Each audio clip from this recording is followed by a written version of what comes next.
Ladies and gentlemen, welcome back to another Under the Radar episode. Today is about my guy, Malachi Flynn. I've been watching this guy for some time, ever since 2017 2018 when he played for Washington State University.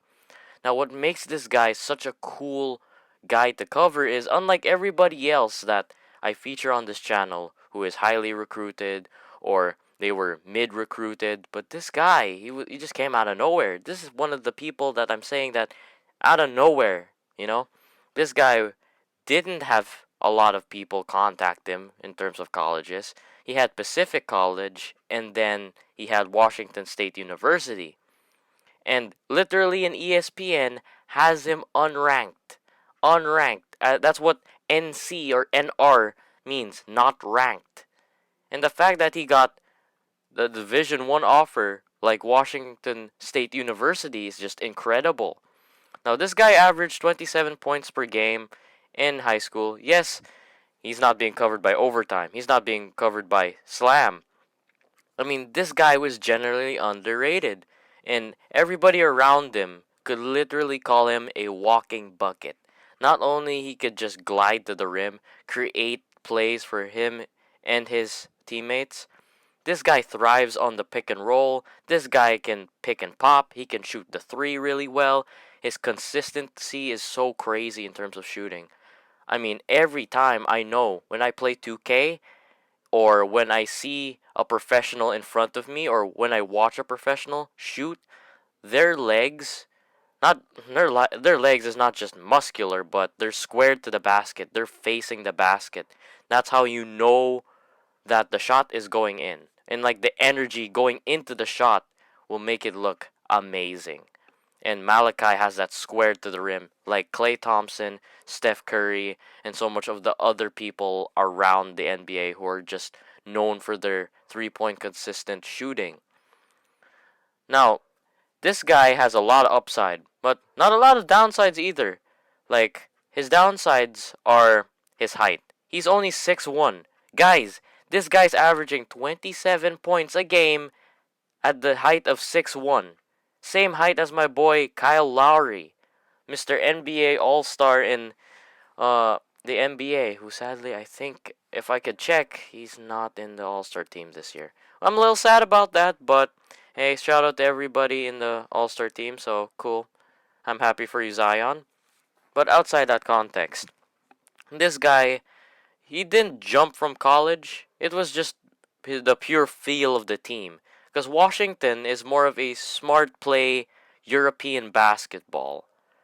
And when he transitioned and transferred to San Diego State University, everything just clicked. He jumped from a mere 9.5 points per game to a 17.5 or 17.9 point per game scorer with 5 assists to go around with it. That's impressive for a guy that's 6'1" and just battling a bunch of like monsters in college. I mean, dang, I've seen like people in the States with college, dude, you can't play with those guys.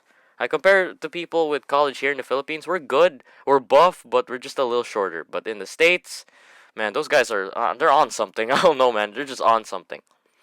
But Malachi, towards his development in college, this guy became from a shoot only guy to now a finishing around the rim slasher.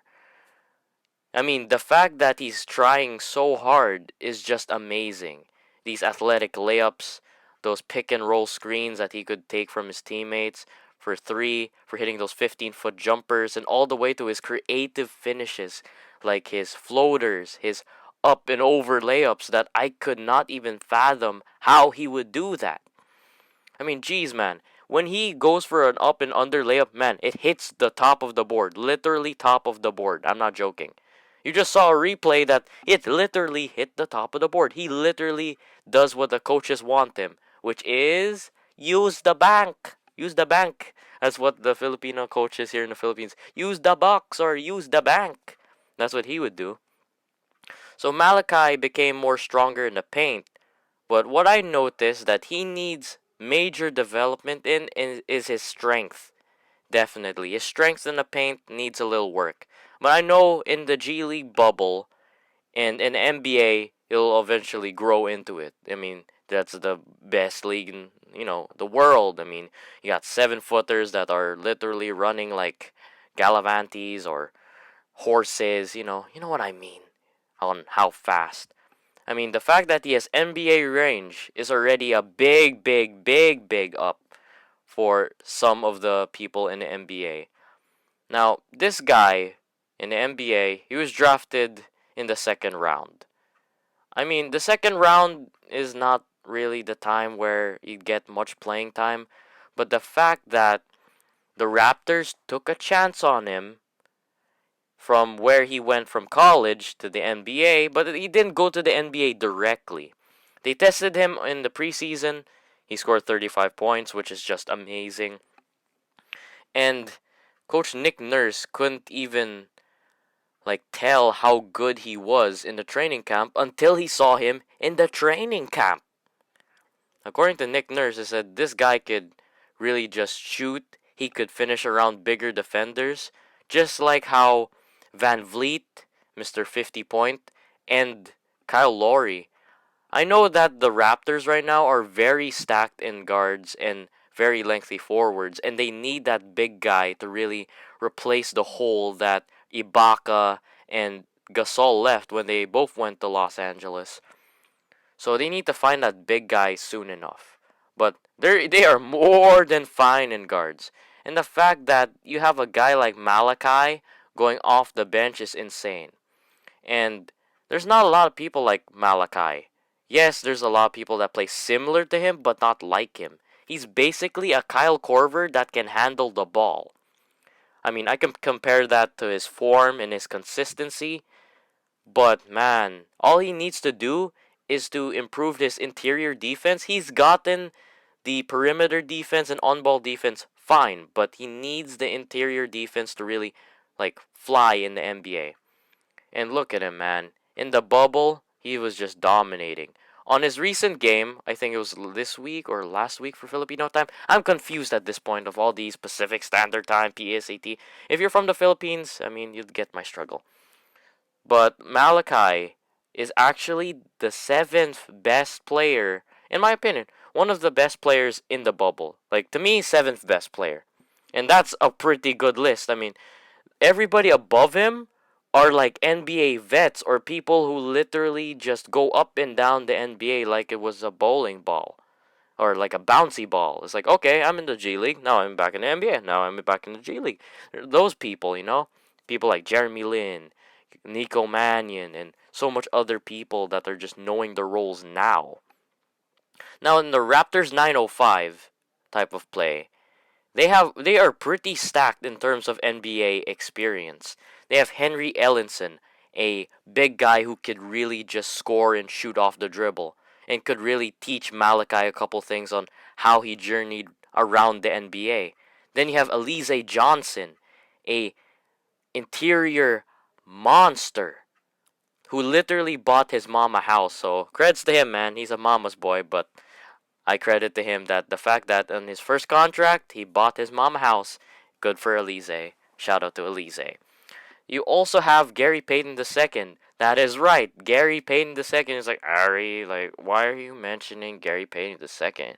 Nobody cares about him. But guys, Gary Payton has been going around the NBA, and he was last seen in the main roster of the Washington Wizards, which I think he played 2018, 2019, if I can remember.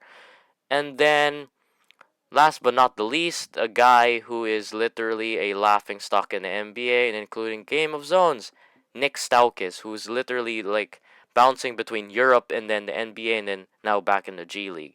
Those are a lot of guard players and guard vets that Malachi could literally learn from on how his journey could go in the NBA.